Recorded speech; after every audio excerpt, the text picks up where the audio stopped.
It doesn't happen once. It repeats. Same pattern, same structure, same timing.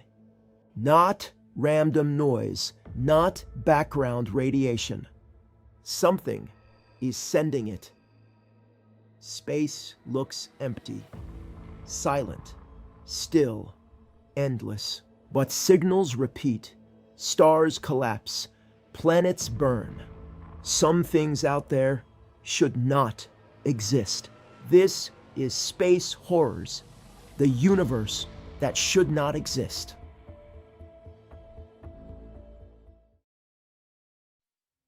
Most of the universe reaches us as noise, a hiss, a pulse, a short flash in a crowded sky.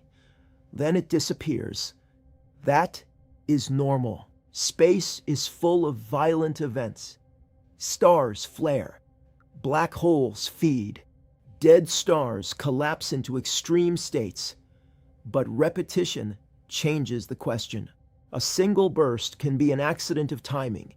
A repeated burst becomes a source, a place, a target, something that can be watched. That is what makes repeating radio bursts disturbing. They do not arrive as pictures.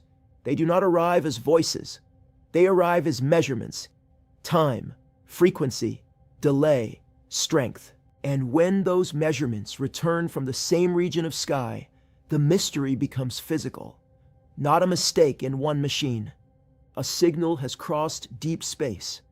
It has passed through gas, dust, plasma, and magnetic fields. It has reached Earth, weakened almost beyond imagination. Yet the pattern is still there. That is the first warning.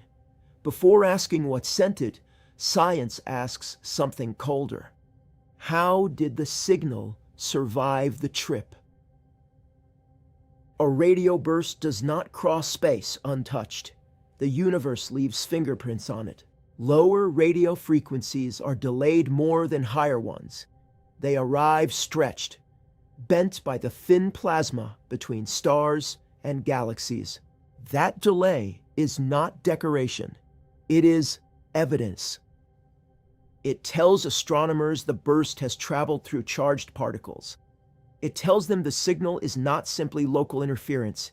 It tells them the path was long. This is why fast radio bursts are so difficult to dismiss. They are brief, but they carry a signature of distance.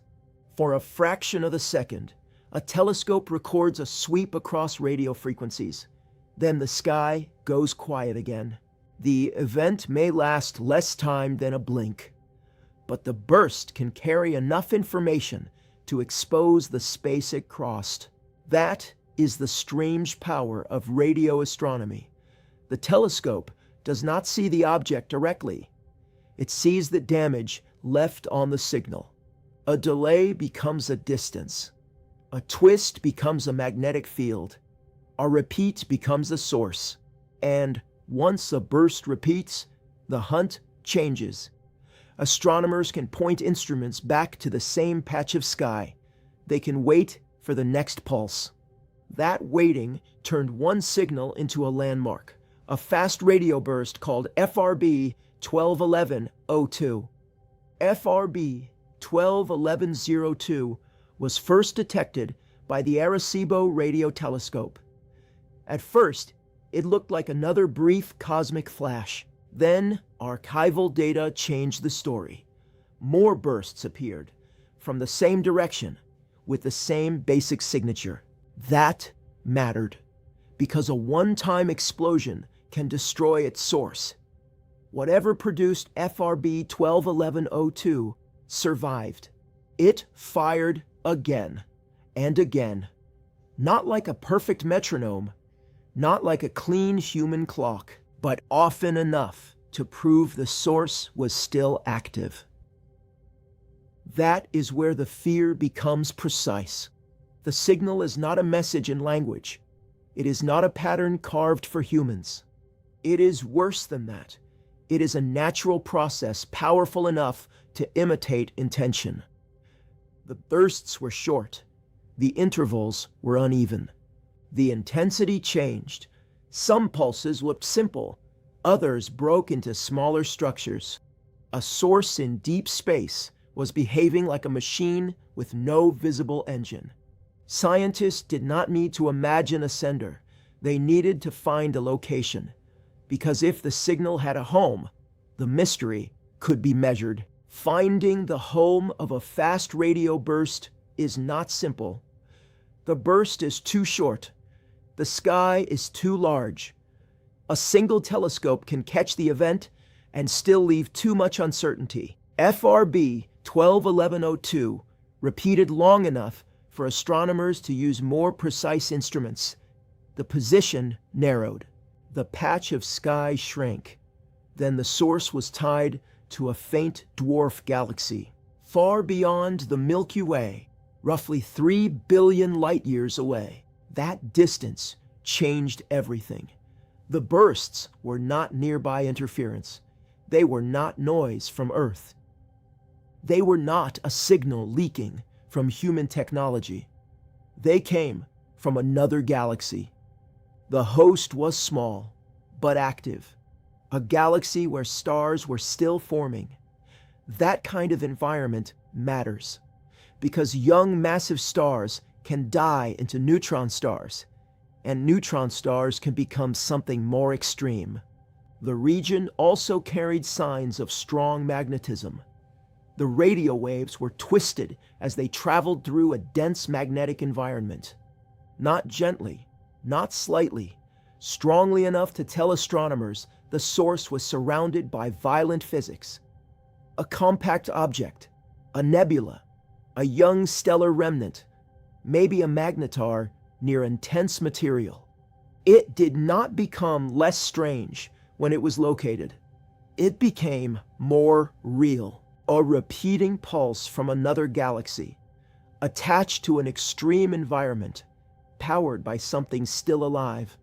And once astronomers knew where to look, the next question became unavoidable. Was the repetition random, or was there a deeper cycle? A repeating signal is not always periodic. That difference matters. Periodic means a clean rhythm, a reliable beat, a clock that returns on schedule. FRB activity is more difficult than that.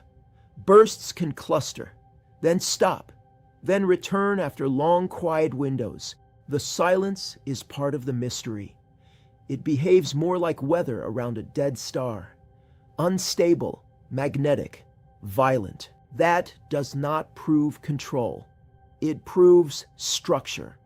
And structure is enough to make the universe uncomfortable. A natural system can repeat. A star can pulse. A magnetic field can store stress until it fails. Still, the human mind reacts to recurrence. When something returns from the dark, we search for intention. But radio telescopes are colder than fear. They do not ask what feels possible. They ask what the data can survive. The bursts forced that discipline. Each return narrowed the explanation. Each silence widened it again. The signal behaved with structure, but not obedience. That is why the strongest suspect is not a machine built by intelligence. It is a star crushed into something almost beyond matter.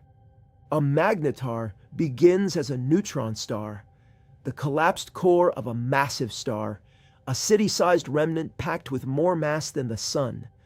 But a magnetar carries something worse, a magnetic field so intense it can reshape the behavior of matter around it. The surface is not calm. The crust can strain. The magnetic field can twist. Energy can build until the star releases it in violent bursts. For years, magnetars were suspects. Then one inside the Milky Way changed the argument. In 2020, a known galactic magnetar produced an extremely bright radio burst. It was not identical to every distant fast radio burst, but it proved something critical. Magnetars can do this, not as fantasy, not as speculation alone, as observed physics. That does not close the case. It opens a harder one. If magnetars can produce fast radio bursts, then the question becomes how?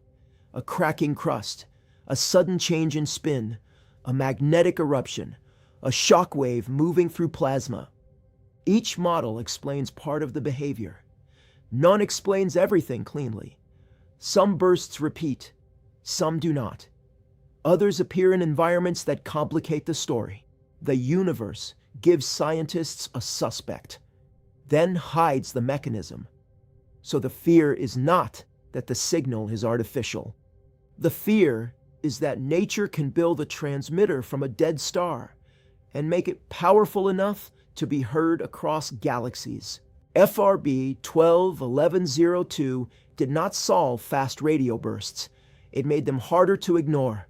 Since then, more bursts have been found, more repeaters, more host galaxies, more environments that refuse to fit one clean answer.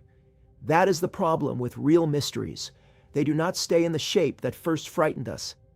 Some fast radio bursts may come from magnetars. Some may involve different kinds of compact objects. Some may be shaped by plasma, companion stars, or the material around the source. The burst is only the final symptom. The cause may be hidden behind layers of extreme physics. And yet, these signals are useful. That may be the strangest part. A burst crossing intergalactic space carries a record of what it passed through. The invisible matter between galaxies, the magnetic fields around the source, the distance written into delay. The universe sends a pulse. Astronomers read the damage. But reading is not the same as understanding. Not yet. FRB 121102 remains one of the signals that changed the rules. It repeated when it should have vanished. It came from a galaxy too far to touch. It carried the mark of a magnetic environment strong enough to twist radio waves across space. It did not need to be intelligent to be terrifying, because the deepest fear is not that something is sending messages to Earth. The deeper fear is that the universe does not need intention to send signals. It only needs pressure, magnetism, collapse, and time. Then the dark speaks.